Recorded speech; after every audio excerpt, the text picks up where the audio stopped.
Aujourd'hui, on reçoit un individu qui est multidisciplinaire, quelqu'un qui est dans différentes entreprises, mais qui a aussi une petite famille à la maison. On reçoit André-François Blanchette, le master TikTok des derniers temps. Merci d'avoir accepté. Ça fait plaisir. Merci à vous autres. Merci beaucoup. On y va? On y va. Ce qu'on ferait pour débuter, on a cité ça aujourd'hui en termes un peu de rubrique. Si tu veux, on va te poser quelques questions plus sur l'aspect mindset, approche, vision, business. Puis on va arriver rapidement sur des questions plus familiales. Let's go. Mais avant toute chose, est-ce que tu veux nous parler un peu de toi? Ouais, mais tu sais, rapidement peut-être, mais c'est André-François Blanchette, 49 ans déjà, puis propriétaire de quelques entreprises à Québec, dont la chaîne Shaker, qui est assurément le main présentement qu'on s'occupe, le groupe. À travers ça, il y a le Portofino dans le Vieux-Québec, il va y avoir le Holy Burgers, Bière et Frites, Sugar Daddies. Puis une des raisons pourquoi je me trouve peut-être ici, c'est 2 enfants à la maison. Absolument. Une petite fille de 7 ans, un petit gars de 5 ans. Fait qu'on travaille fort, on s'occupe de la famille, puis ça va bien. Super. Fait que 7-5 ans, dans ton parcours, ça voulait représenter quoi? Toi, tu es parti, tu faisais mention 1996, c'était ta première? Oui, 96, qui est ma première business que j'ai acheté un dépanneur. OK. Ça a été la première qu'on pensait que ça allait aller vite, mais c'était pas le cas. Après ça, ça a suivi dans les années. Puis il y a comme un gap au début parce que la première, souvent, c'est elle que tu mets tout ton temps puis il n'y a pas grand-chose qui se passe. Mais ça a déboulé après 2002, Star Café, 2004, Star Bar, 2007, Taizone. Là, on avance à 2015, Société qui est devenue Shaker. Là, belles sont suivies. Là. Je comprends. Puis, petite question par rapport à ça, dans le fond, dans le parcours là, de 96 à aujourd'hui, où est-ce que tu as commencé à être en affaires? Toi, tu es devenu papa vers début quarantaine? Oui, quand même assez vieux finalement. J'ai comme réglé la business avant les enfants. Fait que, j'ai eu ma fille, j'avais 41. Ouais, 41 ans, j'avais eu ma fille. Puis mon petit gars, 2 ans et demi plus tard. Fait que j'ai fait des business très carriéristes jusqu'à 40 ans. Rencontré la femme de ma vie, la mère de mes enfants à 40. Un an plus tard, on avait un enfant. C'est ça, il n'y avait pas de... La conjointe n'était pas dans le portrait, toutes ces années-là? Non, pas avant, non. Est-ce que c'était ta vision, dans le fond, d'avoir des enfants après que les choses soient un peu, je peux pas dire stables, parce que un peu plus réalisées? Non, je pense pas que j'avais un but précis là-dedans. C'est plus les choses se sont présentées comme ça. Puis peut-être parce que j'étais carriériste à ce moment-là, je rencontrais pas la bonne personne. Mais tu sais, j'ai investi beaucoup de temps dans mes business pour m'assurer d'avoir une liberté financière pour que lorsque j'allais avoir des enfants, j'allais pouvoir en profiter. Ouais. Puis ça l'a tombé de cette façon-là que ça a juste bien fait les choses. La vie fait bien les choses. Ah oui, quand même. Cool. Super. Allons-y avec des petites questions pour mieux un peu comprendre qui est-ce que tu es, c'est quoi ton approche, niveau plus c'est ça, on va dire business pour commencer. Là. On va commencer par une petite question pour réchauffer. Si tu avais à dire ta meilleure ou ta plus grosse erreur que tu aurais pu qualifier de payante, qu'est-ce que ça pourrait être? Clairement, l'erreur la plus payante que j'ai faite, c'était de mal calculer, puis mal penser, puis mal gager comment c'était tough être en affaires. Je pensais que ça allait être facile, je pensais que ça allait être rapide. C'est devenu l'affaire la plus payante parce que je suis parti en affaires et aujourd'hui, je suis content. Au point de départ, je veux dire, c'était une erreur. J'ai tellement eu une grosse erreur de jugement quand je me suis dit, je m'achète un dépanneur en 96, j'ai 21 ans, 3 mois après, je vais être riche. Complètement dans le champ, dans le timeline. Là, ce que je pensais qu'elle allait prendre 3 mois a pris 17 ans. Ça prend une naissance, hein? Je pense que ça prend un peu de délusion comme ça pour te starter en affaires. Je pense qu'on a toute cette espèce de feeling-là que ça va être rapide. Puis là, tu te dis, c'est la dernière année que c'est tough. Ouais. Puis après ça, tu te rends compte que c'est pas la dernière année, qu'il y en a d'autres. Mais dans le fond, c'est là que tu crées ta résilience puis que tu deviens, dans le fond... Puis que, en fait, je pense que c'est ça, comme tu dis, qui a fait en sorte que tu deviennes la personne que tu es aujourd'hui puis que tu as réussi à performer dans tout ce que tu as accompli. Là. Je veux dire, sûrement que si j'avais été un actuaire, j'aurais pas été en affaires. J'aurais trop bien compté les chances que ça marche pas puis je l'aurais pas fait. Ouais, il faut faire abstraction de ça un peu. Il faut être un peu inconscient pour se partir en affaires, je pense. Puis tantôt, tu as mentionné le groupe. Tu as dit, tu as mentionné le fait que vous soyez un groupe. Tu as mentionné quand même beaucoup de bannières. Veux-tu nous parler un peu de l'aspect de groupe, d'unité, de ça à travers le parcours qui mène peut-être à ouvrir le fait que tu es une famille? Oui, ben, on est 4 Blanchettes là-dedans. Fait qu'on est 4 Blanchettes plus des associés qui sont opérateurs. Fait que chacune des bannières, en général, a des opérateurs associés avec nous autres, mais le noyau, c'est 4 Blanchettes. Puis, grosso modo, ben, chacun des Blanchettes, ils ont des tâches précises, soit qu'ils s'occupent d'une bannière ou de succursale. Puis ça fait qu'on a une super belle synergie parce que ça n'a jamais été, nous autres, vraiment. Ça n'a jamais été, toi, tu dois faire ça, tu dois faire ça. C'est un peu plus, il y a des tâches à faire. On est un groupe, c'est un peu un pige dans le lac. Toi, tu te sens bon où? C'est quoi ton X? Qu'est-ce que tu as envie de faire? Fait que le temps a fait que chacun s'est mis à apprendre les tâches qui lui convenaient puis qui étaient bon dedans. Là.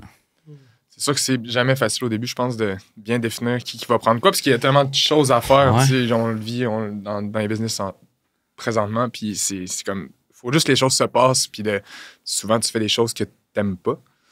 Mais je pense que d'apprendre à faire, justement, les choses que tu n'aimes pas fait en sorte que...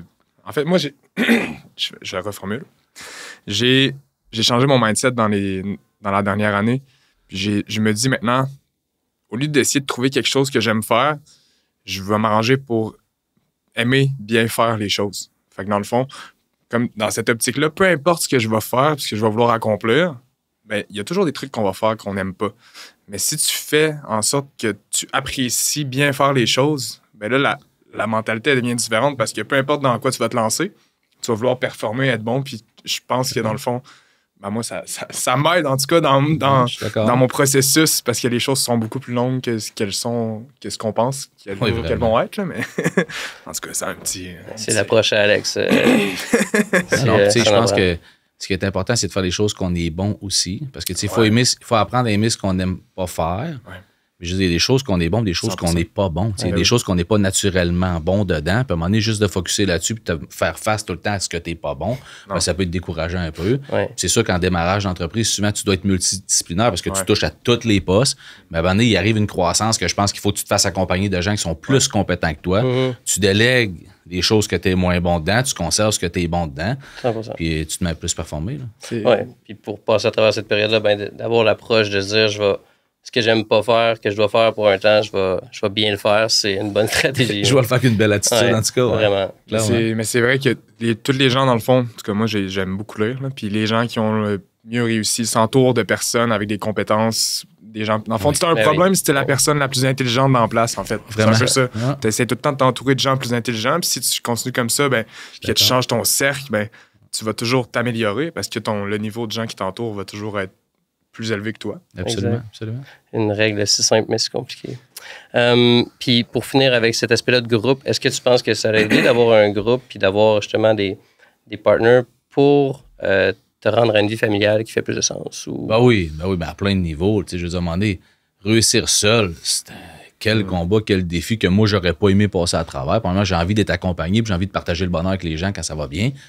Puis de pouvoir avoir une famille, puis de vouloir avoir une famille, ben c'est sûr que ça prenait des gens à qui tu peux déléguer parce qu'il y a des phases là, quand tu as un enfant. À un moment donné, au début, il faut que tu sois plus présent, puis il faut être la maman, puis le kid, t'es pas très près de lui parce qu'il était dans le ventre de la maman, mais la maman a besoin de toi. Fait que, de passer du temps plus à la maison. Fait, assurément, d'avoir des partenaires qui m'ont accompagné là-dedans, ça l'a aidé énormément. Là. Clairement. Si tu perdais tout demain, ça serait quoi la première chose que tu referais, que tu ferais pour te rebâtir? La première affaire que je ferais, j'irais sûrement passer 2-3 semaines dans le bois tout seul avec moi-même. Parce que si j'ai tout perdu, il y a sûrement une raison. C'est un bon point. J'irais trouver les raisons du pourquoi j'ai tout perdu. Puis quand je retrouverais les raisons de tout ça, puis je comprendrais pourquoi, je pense que j'approcherais des gens que je respecte, que j'ai une belle synergie avec, qui ont réussi. Parce que, tu sais, je me suis rendu compte qu'un jour, les gens qui ont vraiment réussi en affaires, ce qui leur manque, c'est pas du capital financier, c'est du capital humain. Fait que je deviendrais du capital humain pour ces gens-là. Puis, oups, on va fermer ça, je m'excuse. Fait que j'essaierais de devenir du capital humain pour des gens qui en ont besoin, tu sais. Puis à partir de là, je leur offrirais mes services en disant, je vais être bénévole, je vais te faire du cash, mais quand on rentre, tu me redonneras un bout, tu sais. Je repartirais de zéro, j'irais refaire le vide, j'irais rencontrer des gens qui j'admire puis qui ont réussi. Je leur rendrais service, je leur ferais faire de l'argent. Ça en dit beaucoup comme réponse, ça. Vraiment. Je propose qu'on pige un peu dans l'aspect familial. Par rapport à toi qui est un père de famille, qui est un partner de business, je veux dire, c'est des chapeaux un peu... c'est des chapeaux qui vont ensemble, mais qui ne sont pas nécessairement la même chose. La question que j'aurais pour toi, c'est ça ressemble à quoi un day-to-day ou une journée idéale pour toi en tant que père et leader quand les deux sont alignés? Quand tu es un propriétaire, un partner dans ta vie, mais que tu es aussi un père de famille, ça ressemble à quoi? C'est une bonne question, first, là, mais pour moi, une journée idéale, essayer de me réveiller avec mes enfants. Ça, c'est sûr, c'est le début de la journée. C'est que je veux être là quand mes enfants se réveillent. Puis je veux voir mes enfants, ça fait partie de mon bonheur à tous les jours, de les voir grandir, de les voir sourire, de les voir démarrer leur journée. Fait que c'est sûr, c'est de me lever avec mes enfants. Puis après ça, c'est assurément d'aller superviser l'ensemble de mes business comme je fais à tous les jours, d'aller voir ce qui va bien, ce qui va pas bien, puis résoudre des problèmes parce que tu es un entrepreneur, c'est assurément d'être dans la résolution de problèmes. Fait que moi, de résoudre des problèmes, de voir c'est quoi qu'il y a à gérer, si ça fait partie de mon quotidien que j'aime. Puis c'est sûrement d'avoir un moment à moi-même aussi dans la journée. Je dis souvent que ton cerveau, si tu veux qu'il travaille fort, il faut que tu le dépunches de temps en temps. Ouais. Fait, moi, de prendre du temps pour moi, que ça soit une demi-heure dans le char, dans le trafic, que le monde aille sur le trafic, là. Dans le trafic, je déconnecte. Je suis même pas malheureux. Je suis comme, bon, j'ai du temps à moi. C'est pas comme ça. Puis souvent, ça arrive, je trouve, en tant qu'entrepreneur, ce qui nous manque, c'est du temps dans notre tête. Parce qu'on est comme tout le temps sur le gaz, tout le temps sur le gaz. Ouais. Fait, d'une journée parfaite, c'est de me lever avec mes enfants, d'aller gérer mes business, d'avoir du temps à moi, de revenir à la maison, puis de coucher mes kids. Puis pour moi, c'est une super journée. Là. C'est bon, ça. Puis ça fait 2 fois que tu mentionnes l'aspect de prendre un pas de recul dans le cadre de... Si ça virait mal, puis dans le cadre où est-ce que dans le trafic, tu le prends d'une autre manière, comment est-ce que tu t'assures d'être présent pour tes enfants quand vient le temps de déconnecter un peu puis de faire le switch? Ben, moi, j'ai pris une décision qui est propre à moi, puis je pense pas que tout le monde devrait l'appliquer. Mais moi, ce que j'ai fait avec la pandémie, mon kid, il venait de venir au monde, puis j'ai commencé à travailler 3 jours par semaine. Fait j'ai pris, depuis la pandémie, je travaille 3 jours semaine. Jeudi, vendredi, samedi, dimanche, j'étais à la maison. Oui, je réponds à des mails, oui, je réponds à des téléphones, mais je consacre mon temps à ma famille. Moi, j'ai eu un père manquant. Mon père est décédé quand j'étais jeune. Fait que je me suis juré que mes kids allaient avoir leur papa. Fait que je suis tout le temps à la maison avec mes kids. Je vais porter mes enfants tous les jours à l'école. Je couche mes enfants tous les jours. Puis jeudi, vendredi, je vais les chercher à l'école. Je les attends quand ils débarquent de l'autobus, que ma petite débarque. Fait moi, je donne du temps à mes enfants. C'est important pour moi d'avoir du temps familial. Puis on pense que nos enfants ils vont être là toute leur vie, toute notre vie, mais c'est pas long. Ma fille, elle a 7 ans, puis tu parles avec des adultes, des papas de famille ou des mamans, ils vont dire ben moi, à partir de 16-17, je t'ai plus qu'à voir mes enfants. Ça veut-tu dire qu'il me reste 17 ans avec ma fille? Si j'ai juste 17 ans avec ma fille, j'en ai une cet été, là, je fais quoi cet été avec ma fille? Parce que ça, il en reste 9, il en reste 8, il en reste 7, puis je retombe tout seul. C'est vrai. J'ai pris conscience que le temps passe vite, parce que je suis rendu vieux peut-être. Puis qu'il m'en reste pas tant des années avec mes enfants. Fait que j'essaie de l'apprécier. Même si on comprend que c'est tough à mort, il y a plein de difficultés, mais j'essaie de trouver ça beau d'avoir du temps avec mes enfants. T'sais. C'est particulier quand même de... Tu sais, quand on est tout petit, le temps, il passe tellement pas vite. Puis plus on vieillit, puis plus mes enfants vieillissent, plus je me rends compte que, comme tu dis, le temps, il va vite. Mais je pense que c'est quelque chose que les enfants nous enseignent, ça, de... Eux, ils se projettent pas dans l'avenir, ils pensent pas à ce qui va se passer la semaine prochaine. Ils sont vraiment dans le moment présent. Puis, tu sais, moi, j'aime ça poser la question aux enfants, c'est quoi ton plus beau moment que tu as passé avec moi? J'avais enregistré un épisode avec Edouard, puis j'avais demandé, puis il m'avait répondu quelque chose qui m'avait quand même surpris, puis c'était juste de jouer au bloc Lego avec lui. C'était comme lui. C'était ça. Son plus beau moment. C'était pas un voyage, c'était pas compliqué, c'était juste, dans le fond, c'est ça que ça m'a fait réaliser. C'est comme, ça n'a pas besoin d'être la grosse chose. Il y a juste besoin, dans le fond, que tu sois là, présent avec lui. Puis, ce que je veux dire, c'est... Moi, je trouve que c'est quelque chose que les gens négligent. Puis, c'est exactement ce que tu viens de partager. C'est de réaliser à quel point de vivre dans le moment présent, d'être là pour eux, c'est important parce que ça va tellement vite. Puis, c'est comme Michel disait quand on a enregistré avec Michel Grondin, il faut pas briser cette ligne-là, dans le fond. Il disait... Il y a tellement d'hommes d'affaires qui prennent même pas le temps d'appeler leurs enfants le soir ou de juste comme garder un espèce de juste un petit lien, juste pour dire que tu brises pas la ligne de... Même si ton enfant dit que tu le gosses, appelle-le pareil, dis quand même que tu l'aimes, puis tu brises pas cette ligne-là, puis un jour, tu penses que dans le fond, il va partir puis qu'il reviendra pas, mais dans le fond, cette ligne-là, il va toujours revenir vers toi. Parce que tu n'auras pas brisé la chaîne, dans le fond, de... Tu gardes les liens actifs. Ça a plein de bon sens. Ouais, c'est vraiment intéressant quand il nous a parlé de ça. Ça fait quelquefois, tu parles de... je pense que le mot « présence » y revient. Être présent, là, si tu avais une valeur que tu te transmettre, puis là, tu as mentionné le fait aussi qu'un père moins présent. Puis ça, je pense qu'on est plusieurs à l'avoir vécu. Là, tu parles de présence, tu vas être là pour tes enfants, tout ça. Est-ce que c'est une des valeurs que tu aimerais leur transmettre? Est-ce qu'il y en aurait d'autres? Bah, tu sais, assurément, là, mais si j'avais quelque chose à transmettre à mes enfants, c'est sûrement juste, tu sais, à la base, c'est le respect des autres. Tu sais, la business, puis, tu sais, le partnership, puis la famille, ben ça doit enseigner le respect. Quand c'est par respecter les autres, tu veux te respecter. Fait tu sais, ce que j'essaie d'enseigner à mes enfants, je leur transmettre, c'est sois respectueux, apprécie d'être là, puis apprécie ce que les gens font pour toi, parce qu'il n'y a rien qui t'est dû. OK. Tantôt, on avait un petit échange avant de monter ici, puis tu parlais de... tu parlais, dans le fond, de... Chocolat Dubaï. Oui, on peut parler de chocolat. Je pense que ça s'applique moins au niveau de la famille, mais tu parlais d'une notion d'importance de c'est avec qui que tu partages ton temps. Ouais. Voudrais-tu nous en parler un peu? Oui, mais tu sais, on disait que, tu sais, on entend souvent la quote qui dit, c'est enjoy the journey.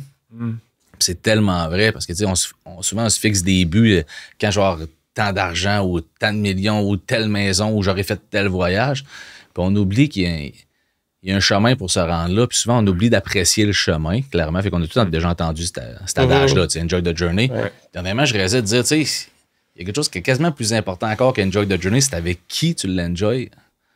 Parce que, tu sais, au bout de la ligne, le chemin pour s'y rendre est bien plus long que quand t'es rendu. Fait tu sais, si tu fais tout un long chemin seul, pas agréable pour arriver à un but, comment tu vas faire pour l'apprécier si t'as pas aimé avec qui t'étais? Tu sais, je pense que de s'entourer de personnes que t'aimes, que tu respectes, qui sont loyales, qui sont intègres, ben c'est ça la base. Là. Tu sais, commence par le faire avec des gens que t'aimes, puis ça va être tellement plus agréable, vous allez accomplir tellement plus de choses que d'être un loner qui essaie de bûcher comme un malade seul pour te rendre un but. Tu sais. 100%.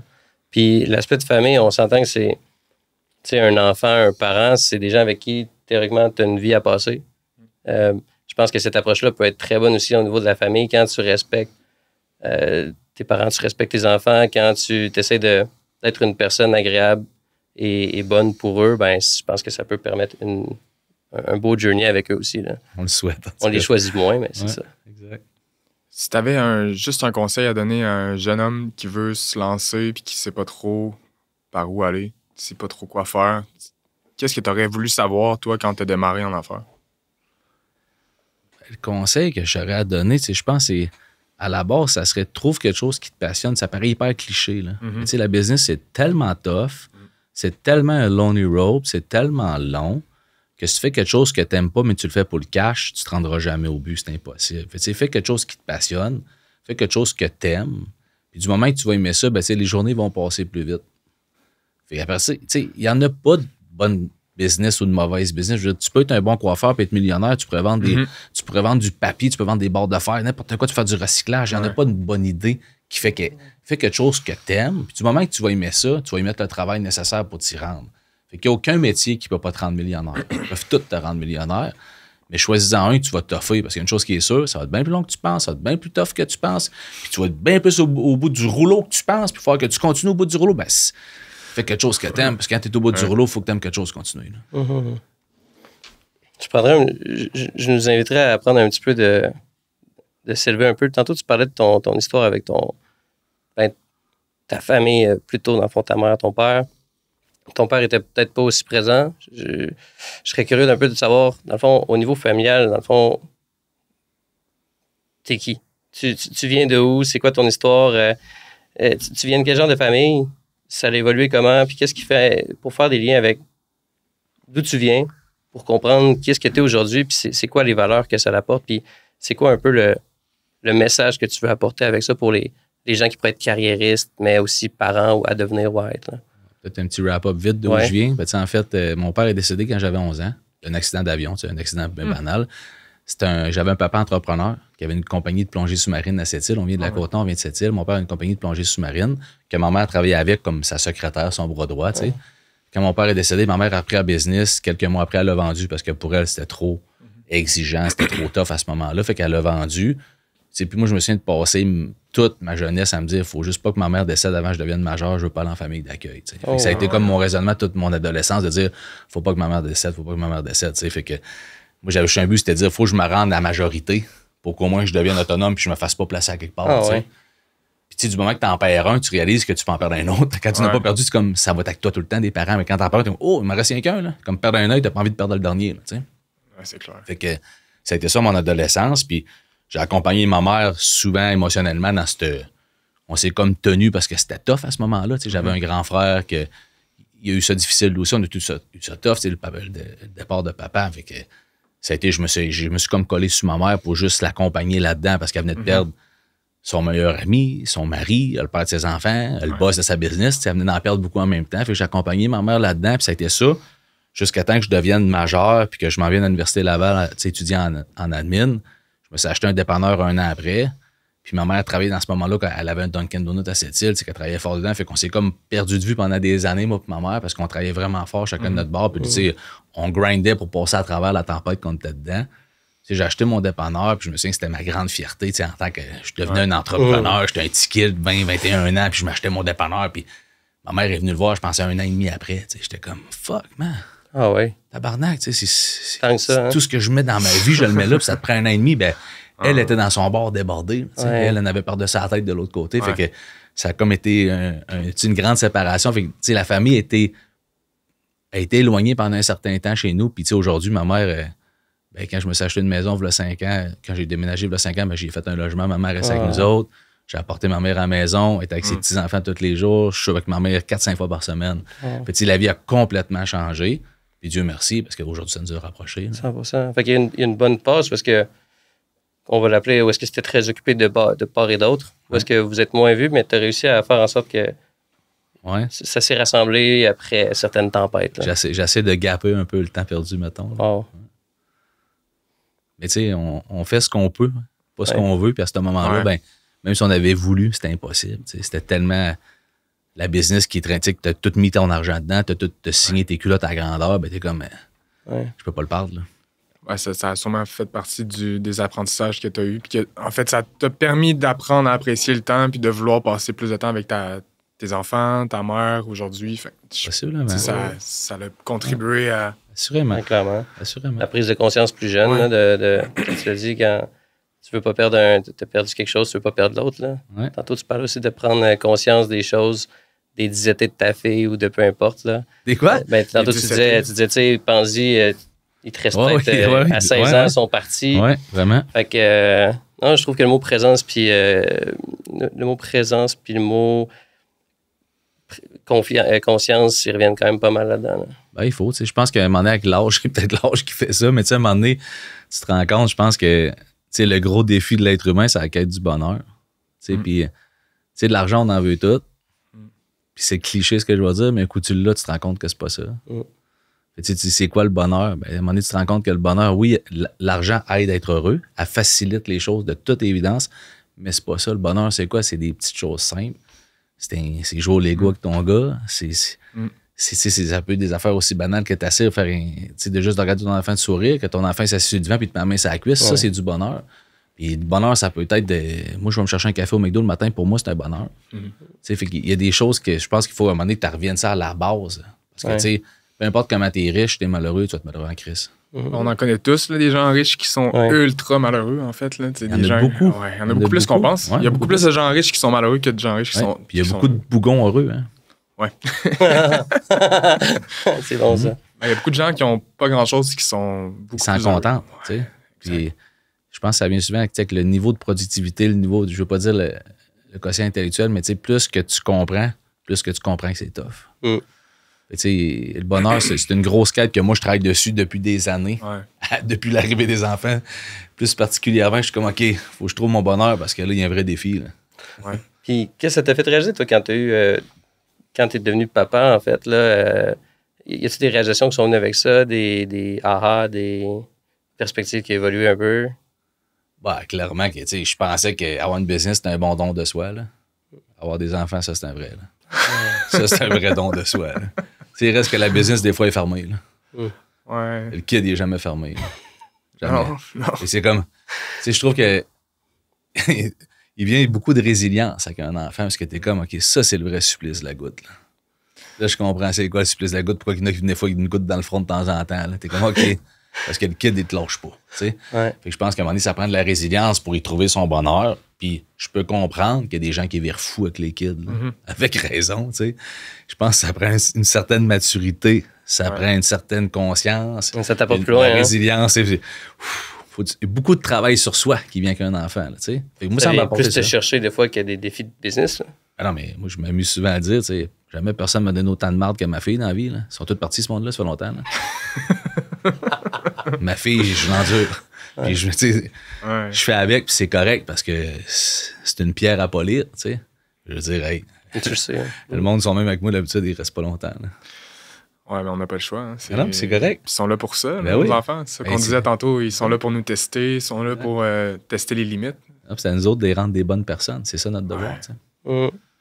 Ouais, puis il ne faut pas se trouver d'excuses. Comme tu disais un peu tantôt, il faut le faire malgré le fait que la réception n'est pas toujours bonne. Mais tu l'as dit, c'est une pierre à polir. Il faut le savoir, il faut avoir l'approche. Puis pour finir la question tantôt, merci pour le recap un peu de ton passé. C'est une histoire vraiment intéressante. Je ne sais pas s'il y a grand monde qui la connaissent. Là. Je sais même pas. Je pense pas. Puis qu'est-ce que... Tu sais, les gens aujourd'hui qui pourraient nous écouter, qui ont peut-être un aspect carriériste, puis qui pensent avoir des enfants ou qui en ont déjà, qu'est-ce que ta sagesse de gars de 49 ans pourrait leur partager? Ça serait de dire... choisis où est-ce que tu es prêt à faire des sacrifices pour savoir ce que tu veux bénéfices. Parce qu'il n'y en a pas des bénéfices sans sacrifice. Tu sais, je veux dire, tu n'auras pas une grande carrière avec une grande famille puis tout est parfait. C'est tout le monde que je connais qui ont réussi avec des enfants, ben, ils ont sacrifié quelque chose. Ceux qui ont réussi en affaires, ils ont sacrifié quelque chose. Fait que, si tu as une business puis une famille jeune, ben, choisis laquelle tu vas sacrifier parce que les deux ne seront pas parfaits, c'est impossible. Fait que, c'est un choix à faire. Moi, ça a donné que j'ai réussi à m'occuper de ma carrière avant. Il y a plein de dons à ça. Tu sais, je me retrouve à 40 ans avec un enfant, j'ai 49 avec une fille de 7 ans, un gars de 5 ans. Je manque de gaz. La vérité, j'ai bien moins de jus qu'un gars de 24, 27, 30 comme vous autres. Ouais. Mais ça fait que j'ai peut-être plus de liberté financière que j'aurais pu avoir. Fait, il y a tout le temps deux côtés d'une médaille. Fait, si tu veux une bonne famille, ben, peut-être que tu n'auras pas business parfaite. Si tu as une business parfaite, tu n'auras peut-être pas famille parfaite.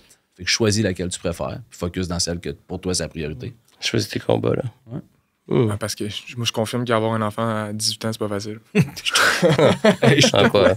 Il y en a d'autres, ouais. Respect. Puis, on a tout le monde a un peu un hip skill pocket, là, quelque chose qui les différencie vraiment. Je serais curieux de connaître le tien, on va dire ton super pouvoir. Ton super pouvoir, je te le poserais en tant que... Est-ce que tu as le même super pouvoir, dans le fond, en tant que papa puis en tant que leader? Ou est-ce que c'est différent? Puis ça serait quoi? La question est bonne, puis la réponse va être plate. Là. Mais tu sais, j'en ai pas de super pouvoir. Sans niaiser, j'en ai pas. Je suis quelqu'un bien normal comme tout le monde. Puis, à la maison, en tant que papa, c'est quoi mon super pouvoir? C'est rien. Je n'ai pas. Je veux dire, je fais tellement ce que je peux et non ce que je veux. Je me rends compte que c'est plus tough que j'aurais voulu. J'essaie d'être le meilleur papa du monde, mais je suis pas capable de l'être. Je fais du mieux que je peux. Des fois, c'est pas assez. Des fois, c'est assez. Puis en business, ben, ça revient au même. Tu te rends compte de maintenant en affaires que la perfection, ça n'existe pas. Tu fais du mieux que tu peux, puis il arrive ce qui arrive. Si tu vises rien que la perfection, tu ne feras jamais rien. Ben, c'est pareil pour un kid. Souvent, on regarde le meilleur de chaque famille. T'es comme, hey, lui, son enfant fait pas ça. Hey, lui, il fait pas ça. Ouais, mais il y a d'autres défauts. À un moment donné, comme tu disais tantôt, il faut que tu choisisses tes batailles. Fait que j'en ai pas de super pouvoir. Peut-être qu'un de mes super pouvoirs, c'est la résilience. Je te dirais à la limite. Mais j'en ai pas. J'essaie juste de faire du mieux que je peux. Puis je pense qu'à la base, autant d'affaires que en tant que parent, c'est soit une bonne personne, puis ça va finir par te revenir. Fait que je ne fais pas de mal, je ne souhaite pas de mal. Je sème des graines de bonheur, puis à un moment donné, j'en récolte. Tu fais ton mieux. Je pense qu'en soi, ça en est un super pouvoir. Il y a tellement de mauvaises personnes. Il y a une belle humilité derrière aussi. Là. Ouais, vraiment. Puis, dans le fond, si tu avais à choisir, ça c'est une question un peu tricky, là. Si tu avais à choisir entre être un père exemplaire ou être un entrepreneur à succès, qu'est-ce que tu choisirais? C'est un peu sur le spot. Je suis déjà les deux. Non, mais si j'avais... Ça va paraître égoïste, je choisirais d'être un homme d'affaires à succès parce que c'est là que je m'accomplis à la base. J'ai voulu être un homme d'affaires avant d'être un père. Fait que si j'avais à répondre et je devais choisir, je choisirais d'être un homme d'affaires accompli parce que peut-être qu'à partir de là, je pourrais être un père. Mais si j'avais été un père à la base, je serais jamais devenu un homme d'affaires et je m'aurais perdu là-dedans. T'sais. Je pense que c'est une réponse très honnête et qui fait beaucoup de sens. Merci. Si tu avais un livre à présenter ou si tu avais un livre à donner à quelqu'un pour en apprendre un peu plus. Je le fais souvent en plus. Qu'est-ce que ça serait clairement le livre de Dale Carnegie qui est Comment se faire des amis. Que là, quand tu entends le titre, t'es comme j'en ai des amis, je n'ai pas besoin, ça n'a pas rapport. Mais c'est pas vraiment comment se faire des amis en soi, c'est juste comment interagir en société, comment aider les gens à comprendre tes idées, à faire passer tes points. Fait que Comment se faire des amis de Dale Carnegie, de loin, pour moi, c'est ma Bible. Puis dernièrement, j'ai commencé même à mentoriser un gars de la bourse. Puis j'ai dit, first thing, va t'acheter ce livre-là. Puis tu m'en parleras, mais tu l'as lu. Là, c'est un bon partage. C'est vrai parce que il y a 10 ans, moi, quand j'ai commencé à travailler avec vous, c'est ça que vous m'avez dit. Des conséquents. Ah ouais. Il y a pas de beau ici, pareil, là, dans le fond. Il y a un lien qui... Ouais, ça fait longtemps. Vraiment. Puis on se retrouve ici aujourd'hui. Nice. Si, dans le fond, les moments qui rapprochent, là, on a tous des moments qui rapprochent. Les moments qui rapprochent en famille, tantôt tu as parlé, tu dis, je me lève, puis mes enfants sont là.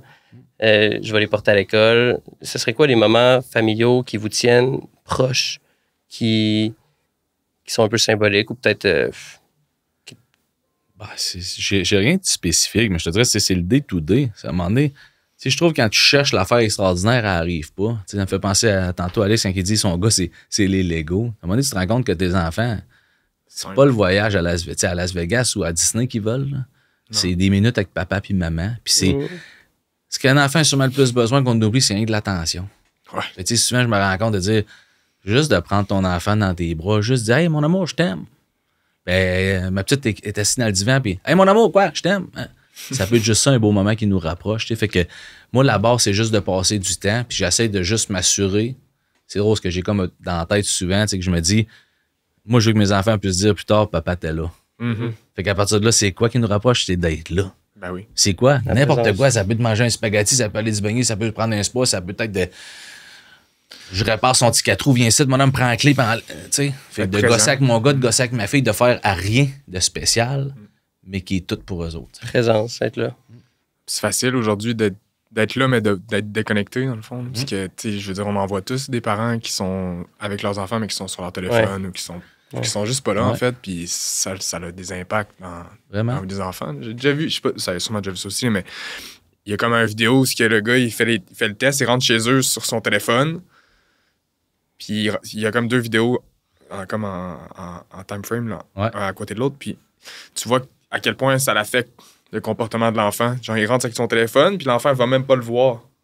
Puis quand il rentre sans son téléphone, l'enfant il court vers lui, puis il va se foutre dans les bras. C'est comme l'enfant est déjà comme conditionné à si la personne est sur le téléphone. Je peux rien faire. Je peux pas y parler. Une de mes faiblesses, pareil. Le téléphone. Mais c'est tough. On travaille avec notre téléphone aussi. Là. C'est un outil de travail qui devient moins divertissement. Il y a trop de choses à la fois. C'est un vice. Ouais, c'est un vice. C'est vraiment tough. C'est plein d'attrapes. C'est une des attrapes de nos jours. Là. Vraiment. C'est la cigarette du temps. Quand la petite, elle va devenir plus grande, ça va être un de tes défis, ça, de gérer le téléphone. Toi, t'en as un qui a un téléphone maintenant? Là? Ouais. Moi, c'est iPad à la maison qu'il faut limiter pareil. T'as pas le choix. Parce que c'est facile en tant que parent de dire, tu sais, prends l'iPad. Ah, puis non, tu tombes dans tes affaires à toi, à un moment donné, ça devient malsain. Puis, encore une fois, on fait ce qu'on peut. On pourrait faire mieux, mais on fait ce qu'on peut. Exact. Faut juste faire de notre mieux, puis pas lâcher. Là. Exact. Question pour toi qui est plus looking forward, puis je vois que ton approche est très comme, tu sais, je fais de mon mieux, puis je pense qu'il y a un aspect comme, tu es engagé, mais l'outcome va être ce qu'il est, tu sais. Est-ce que tu as pensé un peu à plus tard, quand tes enfants vont être plus vieux, est-ce que l'aspect de... Est-ce que tu penses qu'ils vont vouloir reprendre l'entreprise familiale? Est-ce que tu penses qu'ils vont... il est très tôt pour dire, mais est-ce que dans le fond, tu as plus pensé à ça, puis tu t'es dit, s'ils veulent, je vais les accompagner, est-ce que je leur souhaite ça? Est-ce que je leur... Ben oui, je leur souhaite ça au bout, la vérité. Moi, je souhaite à mes enfants d'être en affaires pour la liberté de l'horaire, pour la conséquence de tes actes. Tu es responsable de ce qui va bien, tu es responsable de ce qui va mal. Moi, j'enseigne ça à mes enfants. Mes filles, il y a 7 ans, mon gars a 5 ans, ça fait déjà 2 ans que j'ai acheté pour les enfants 2 genres de balais mécaniques nettoyer pelouse, que je leur ai dit ça, c'est vos machines. À chaque année, on loue ça, ça va être votre argent de poche. Papa va se repayer sur 3 ans. J'ai acheté 2 balais à 800$ chaque. Ça a coûté 1600$. J'ai acheté ça même pour mes 2 enfants et les 2 voisins. Puis la première année, j'ai repris 800$. La deuxième année, j'ai repris 800$. Puis à chaque année, ça fait 3 ans que là, ils se partagent. Je pense qu'ils ont fait 400$ chaque cet été, mettons, en 3 semaines. C'est vrai? Est-ce que c'est eux autres qui gèrent tout? Ben non. C'est papa et maman. Mais tu sais, je pense que des valeurs d'entreprise, ça s'incruste tranquillement 100%. Dans les enfants. Fait tu sais, ma fille, déjà, elle vient, puis elle apporte le bidon de gaz, puis elle le met dans le char de la madame. Puis tu sais, j'ai bien mon amour, si on vient de faire une autre location, il est rentré 40$, sur ton vin, Jay a son vin. Tu sais, fait que j'ai déjà commencé à leur donner ces valeurs-là. Puis clairement que ma fille, elle a drive pour rouler mes business. Un pet dans l'eau, là, je veux dire, ça va être l'enfer. Elle a de la drive, elle ne pourra pas être employée, cette fille-là. C'est impossible. T'sais. Fait qu'assurément que je vais vouloir l'accompagner, l'aider à démarrer, participer avec elle. T'sais, moi, mon rêve, c'est d'en faire avec ma fille. Puis quand je demande à June encore aujourd'hui, June, qu'est-ce que tu vas faire plus tard? Ben, je vais travailler dans un shaker. Tu vas faire quoi? Tu vas faire la porte. On sait tous que ça sera pas ça. Mais c'est pas grave, elle aspire à être avec papa. Puis pour moi, c'est la plus belle affaire du monde. Si ma fille n'a pas envie de me fuir, c'est parce qu'avec part, je vais réussir. Je suis d'accord avec toi. Si tu avais une chose à dire à ta fille, parce que cette vidéo-là va rester dans le temps, qu'est-ce que tu lui dirais si elle regardait ça? Ouais. Ben oui, à tes enfants, en fait. Qu'est-ce que je dirais à mes enfants aujourd'hui pour plus tard? Ouais. Mais là, c'est ta faute, regarde. C'est vrai? Oui, la caméra. Et my God, ce que je te dirais, mon amour, je te dirais juste de pas lâcher, tu sais, puis que papa va être là pour t'accompagner, puis qu'on va traverser plein de tempêtes ensemble. Puis ça va faire partie de la game. Reste la tête haute. Puis on va traverser, puis ça va bien aller. Mais tu sais, si c'était facile, tout le monde le ferait. Fait que ça va être tough. Prépare-toi, baisse le casse, on va y aller. Papa, il y en a vu d'autres. Ouais. Puis toi aussi, tu vas en faire voir d'autres aussi à passer au monde. C'est sûr. Non, mais écoute, je dirais simplement dire, tu sais, aux enfants, on pense que si on veut élever nos enfants dans la Watt, mais tu sais, à quelque part, c'est pas ça. Tu sais, il faut les mettre face aux défis. Il faut leur faire vivre des défaites. Tu sais, ça fait partie de la vie d'avoir des échecs. Tu sais, de juste réussir. Fait, tu sais, moi, je ne mettrais pas mes enfants dans la Watt. Ça me fait penser drôle quand j'étais jeune. Mon père est mort quand j'avais 11 ans, mais il me disait, mettons, hey, je veux telle affaire, papa. Il dit, ben, ramasse la moitié, je vais payer l'autre. Fait, oui, il y a l'argent pour me le payer, mon Walkman à 40$. Là, mais ça à ce moment-là, mais c'était ramasse 20, va te payer 20. C'est important que ça se fasse jeune aussi, parce que si on en parle un peu plus, là, la vie va devenir dure un jour ou l'autre. Pour n'importe qui. Puis la réalité, c'est que je pense que c'est un phénomène qui arrive beaucoup. Quand on les protège trop jeunes, ben, on les protège peut-être un temps pendant l'enfance, mais ça va rentrer au poste plus tard. La réalité, ben, c'est que ça crée des phénomènes qui font en sorte que tu es moins outillé. Je pense que c'est pour faire du pouce sur ce que tu dis, c'est d'encourager à ce qu'on ne les élève pas dans Watt puis qu'il y ait des défis, qu'ils ne l'aient pas facile plus jeune, puis des initiatives comme tu fais avec la pelouse ou des trucs comme ça. Il y en a qui pourraient qualifier ça de laisser vivre leur jeunesse. T'sais. En même temps, il faut les préparer. Vraiment. Je suis d'accord. Je pense beaucoup dernièrement, il y a plein de facteurs qui viennent en compte, puis je me dis, c'est peut-être un bon message aussi à partager, c'est de trouver des façons comment, les protéger, parce qu'on les aime. C'est un peu comme on les aime tellement qu'on veut rien qui leur arrive, mais d'un autre côté, on ne peut pas tout le temps juste les voir heureux puis facile. Il faut que ça soit tough. Ben, il y a plein d'affaires dans la vie qui ressemblent à comment apprendre à marcher. T'sais. Si tu tiens tout le temps à main à ton enfant, il va apprendre à marcher comment?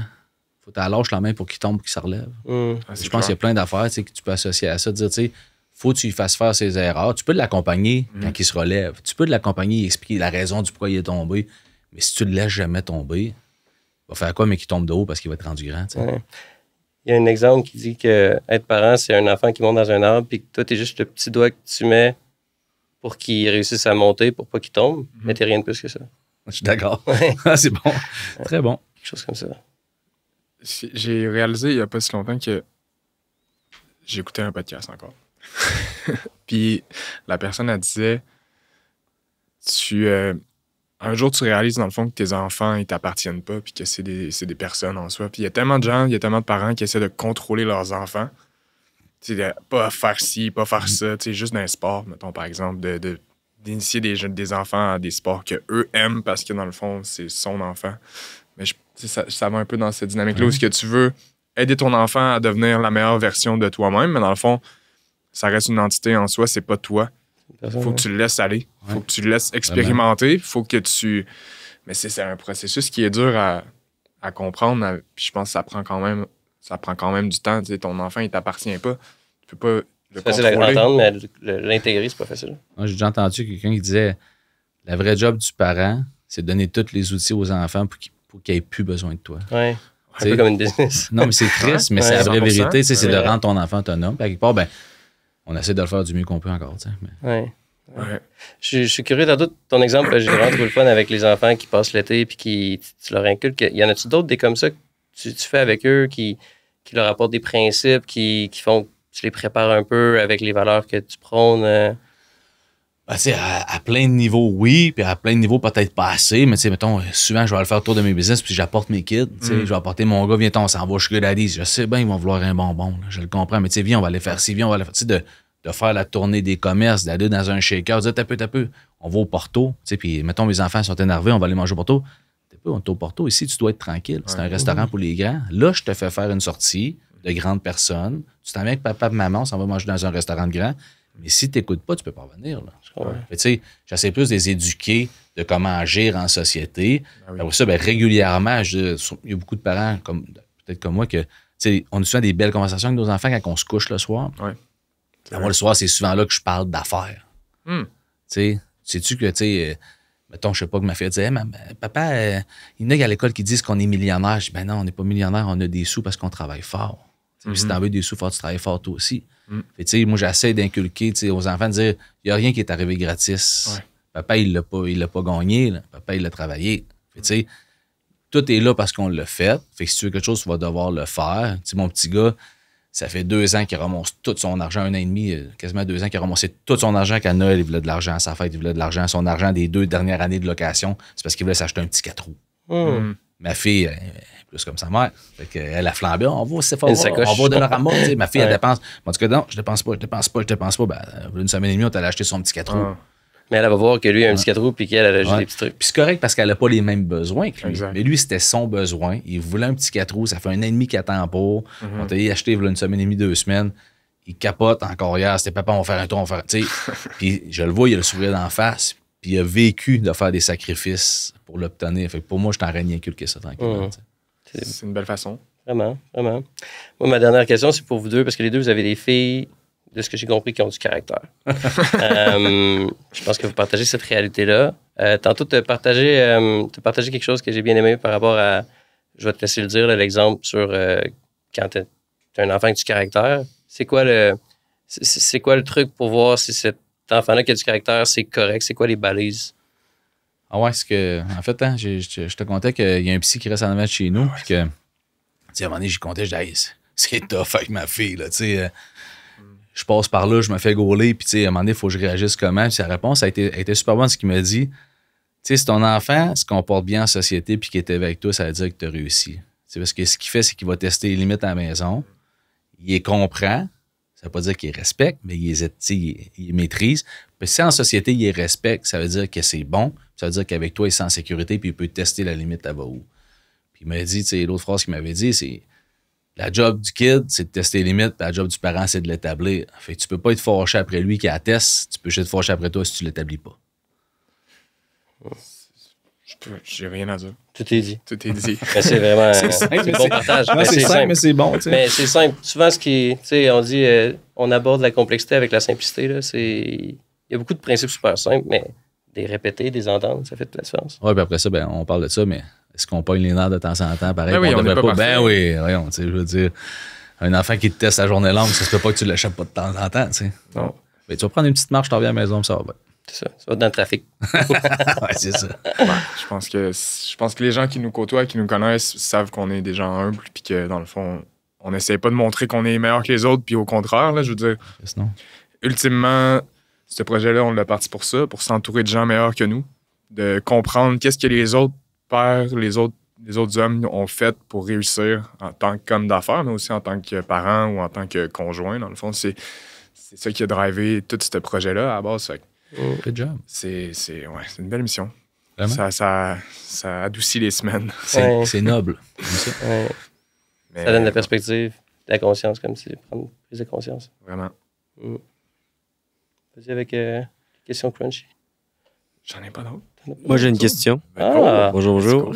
Joli. Mais il y a un truc que je trouve quand même intéressant. Je trouve que j'ai expérimenté sans expérimenter, mais j'ai l'impression que quand tu as des enfants, en fait, toutes tes décisions deviennent plus importantes ou ils ont un poids plus important dans ce que tu fais parce que ce que tu fais maintenant impacte quelqu'un d'autre. Est-ce que c'est quelque chose qui t'est arrivé aussi? Ou pour toi, tout a continué à être comme avant? Ou mettons, là, justement, là, ton enfant vient au monde, puis là, ouf, t'as une réalisation que crime, si je prends telle décision, puis que tu t'arrêtes, ben, comme, ça n'impacte pas juste moi. Non, ta question est bonne, mais clairement, pour moi, ça a quand même changé beaucoup, Ouais. honnêtement, parce que j'ai l'impression que j'étais plus stateful dans mes décisions un peu. Tu sais, avant, en me disant, hey, je m'en fous, ce que je vois le part, ça ne changera rien, je le regagnerai ailleurs. Mais du moment que tu as des enfants, surtout à mon âge, ben, tu te rends compte qu'il en reste moins des décennies là, tu sais, pour bâtir quelque chose. Puis tu as vraiment envie de laisser quelque chose à tes kids. Tu es comme, hey, je veux leur laisser au moins tu sais, une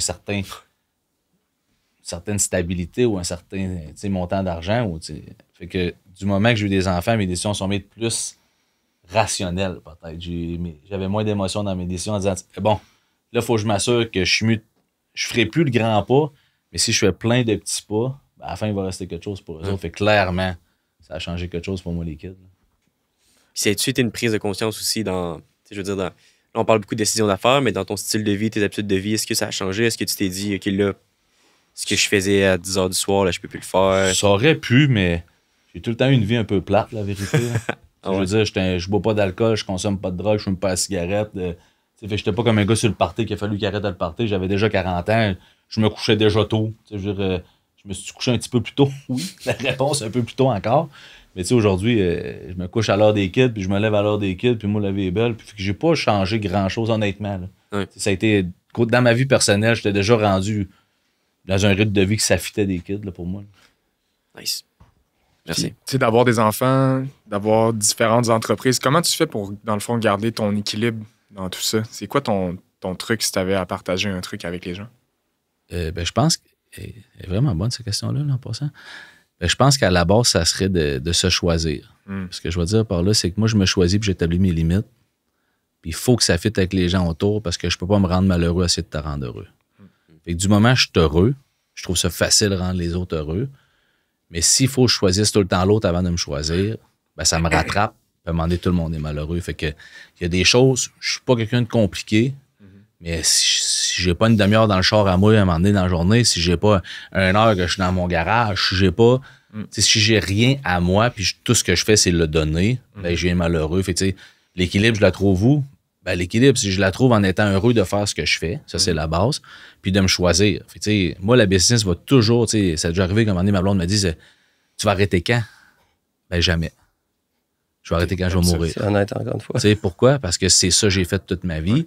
Puis moi, si tu m'arrêtes de travailler, si tu m'arrêtes de penser, ben, mon cerveau va tellement virer en rond que je vais en venir malheureux profondément. Fait de me choisir, c'est de continuer à être en affaires. C'est pas de travailler du 8 à 5. Mais il faut que mon cerveau travaille. C'est-à-dire, il faut que je sois en résolution de problème. C'est ça que je suis programmé pour faire. Fait que du moment que je suis en résolution de problème et que je peux m'occuper cérébralement à faire ça, je suis heureux. Là, je peux m'occuper de toi après. Je pense que c'est un syndrome qu'on voit souvent, là, les gens qui buy out leur business puis qui deviennent malheureux tout d'un coup. Il y en a vraiment beaucoup des gens qui ça leur arrive, ça, là, qui sont comme, ben, dans le fond, j'ai perdu mon objectif, j'ai plus d'objectif, j'ai plus de mission, je sais plus quoi faire. Fait que je pense que c'est une des façons d'être heureux, justement, c'est pas de se créer des besoins, mais d'avoir un objectif, de toujours se fixer un objectif, d'avoir un but, en fait. C'est de se connaître aussi. Tu sais, ce que tu dis, c'est que tu te connais et tu te choisis. Tantôt, tu l'as dit dans ta réponse, c'est quand on a posé la question un peu, genre, tu serais ça ou ça? Puis tu as dit, tu sais, entrepreneur en premier. Je trouve que c'est cohérent parce que ce que tu dis là, c'est que tu as été capable de... Tu comprends comment tu fonctionnes. Tu te choisis, puis c'est la meilleure façon dont tu peux être là pour ton entourage. Exact. C'est à souligner. C'est avec qui qu'on parlait l'autre fois, puis que vous vous disiez que j'étais pas capable de prendre de vacances. Mais dans le fond... Pas plein de monde. Ouais. Ça, on le dit souvent. Mais moi, je suis bien, tu sais, c'est comme... Je prends mes fins de semaine avec ma famille, puis moi, ça me compte. J'ai pas besoin de partir une semaine, je me sens... Je suis pas bien. J'ai vraiment encouragé à prendre des vacances pareil. Souvent, on est dans ce mode-là quand on a l'impression que l'objectif est encore... loin. On le touche pas, puis il est trop loin, puis t'es comme... Faut que je gappe le temps. Souvent, tu as l'impression quand tu prends une semaine de vacances que l'objectif s'éloigne, que tu fais pas de pas par en avant, puis c'est sain. Puis je pense que moi, j'ai l'impression que les plus belles décisions que j'ai prises dans ma vie étaient quand je travaillais pas. Fait de prendre un pas de recul, on en revient encore à ce que je disais tantôt, mais de prendre un pas de recul, la raison du pourquoi j'irais dans le bois pendant un mois, c'est que je perdais tout. Mais de prendre un moment de recul pour faire le vide, à un moment donné, je disais... C'est dur de dire à ton cerveau de bien réfléchir s'il n'est jamais dépunché, tu sais. Ouais. Moi, de temps en temps, j'aime dépuncher mon cerveau. Je le punch out. Puis là, je dis, ben là, amuse-toi. Pense à ce que tu as envie, puis c'est là qu'il va te pondre les meilleures idées. C'est pas quand tu lui dis, tu sais, on a déjà entendu un gars qui va dire, mettons, tu sais, une bonne toune, est arrivé quand sa bonne toune? Ben, c'est pas quand il disait, écris une bonne toune. Il écrit une bonne toune, c'est comme, elle est venue. Pourquoi? Parce que son cerveau vagabondait, tu sais. Fait que moi, j'ai l'impression que souvent mes bonnes idées viennent quand que je laisse mon cerveau vagabonder, tu sais. On dit que la créativité vient de l'ennui. C'est pour ça aussi que les enfants, il ne faut pas tout le temps que tu leur fasses faire quelque chose. Juste qu'il n'y ait rien à faire puis qu'ils fassent. Ben, c'est là que la créativité émerge. Vraiment, c'est beau ça. Ouais, j'en ai en vacances. Je suis parti. Ouais. Et sur ce, Alex prend l'avion. Merci. C'est nice. C'était cool, merci. Mais non, sans farce, merci. Merci d'avoir pris le temps. C'était vraiment Plaisir. intéressant d'en apprendre un petit peu plus sur toi. Il y a plein de choses que je savais pas. Il y a plein de choses sûrement que les gens... Personne ne savait, je suis sûr. Que les gens, ouais. Non, c'est pas des genres de choses que tu partages normalement. Pas souvent, peut-être, ouais. C'est des questions plus intimes, plus personnelles. C'est ce qu'on voulait découvrir, c'était plus la personne derrière ce que les gens connaissent. Là. Good. Ah, c'est C'est super réussi. cool. Je pense que l'important, c'est de partager le plus d'outils possible pour devenir la meilleure version de soi. Je pense que faut pas oublier que ça reste un de nos objectifs. Puis, encore une fois, on a prouvé que tout est dans la simplicité. Exact. Merci. Beaucoup.